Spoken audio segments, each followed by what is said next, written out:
Day 8. Mojave Desert to Rialto, California. Well, no desert critters ate me during the night, nor was I attacked by Indians, so all went well. It was a little cool in the night, but not cold. Now I need a sticker for my ammo boxes that reads, "I survived the Mojave Desert." I enjoyed a few cups of coffee while I watched the sunrise come up over the desert mountains. My iPhone was unable to catch this image, so you will just have to believe me. It was quite beautiful. This is a view of my campsite. A short way down the road, I visited the town of Goss and toured the old Goss School. Goss was once a thriving railroad and mining town. The school was one of the best in the area and a source of pride for the townfolk. The mine played out and the railroad stop moved, so the town eventually died. But the old school has now been restored and is now a museum. I came across this site east of Chambliss. It looked like it was once a large Route 66-based business that is now in ruins. If I stopped and took a picture of every Route 66 ruin, I would have to stop every 5 minutes. There are many.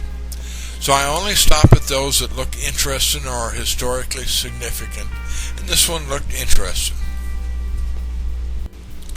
This is the old Chambliss Market. Built in the 1930s, it provided gas and cabins to the Route 66 travelers. Now I make it to the historic Roy's Motel and Cafe in what is left of Amboy, California. The motel is closed down, but the cafe has just been restored.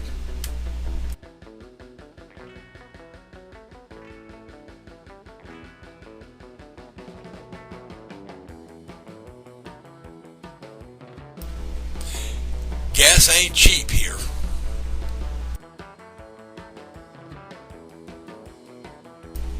I had brunch at the old Ludlow Cafe in Ludlow, California. In Newberry Springs, I find the Baghdad Cafe.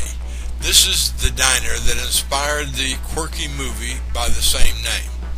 By the way, the original town of Baghdad and the original Baghdad Cafe are long gone.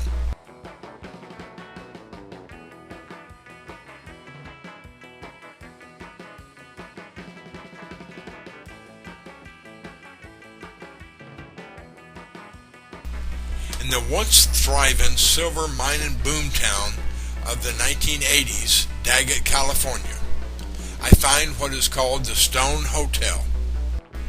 Across the street was the Daggett Garage, and I'll just let you read the marker to learn of its significance.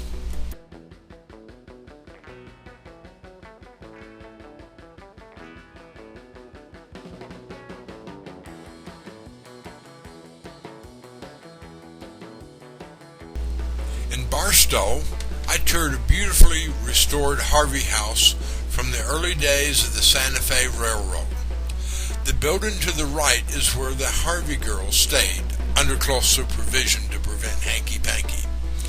This section now houses a Route 66 museum. If you aren't familiar with Harvey House or Harvey girls, Miss Google should prove informative.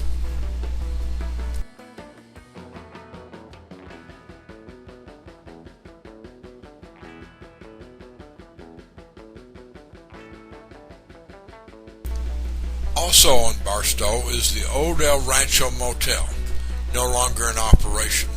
The picture did not take well and did not show the details of the wall, but this motel was built completely out of railroad ties. In great anticipation, I travel off route to the middle of nowhere, north of Helendale, to tour the Exotic World Museum. This sexy museum features stripper costumes and lingerie. When I find it, I come to a locked gate, only to find it has gone out of business. I can't begin to describe my disappointment. After I recover from this major setback, I travel on, reaching the town of Oro Grande looking for the Iron Hog Saloon. Instead, I find this. The Iron Hog Saloon went out of business about 3 months ago and is now this Bourne family restaurant. The old Iron Hog Saloon, once at this location, was a biker favorite featured in the movie Erin Brockovich. In Victorville, I find yet another Route 66 museum. I wonder how many Route 66 museums there are. As you might expect, they all tell the same story, and I think I'm about Route 66 museumed out.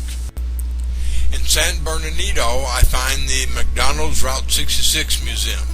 This is the site of the original McDonald's before the Golden Arches.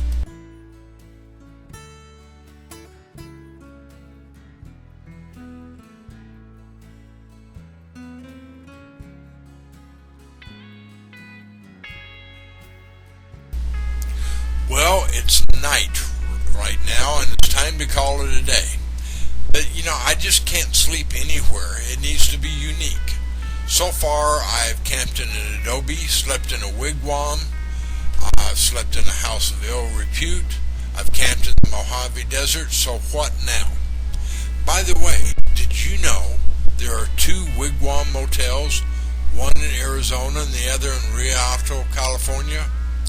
And before the renewed interest in Route 66, the one in Rialto needed more business, so they started renting the teepees by the hour and had a sign that advertised, "Do it in a teepee."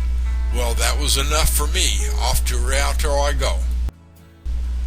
So I arrive in Rialto, find the Wigwam Motel, and rent me a wigwam. And this time I rented it for the entire night.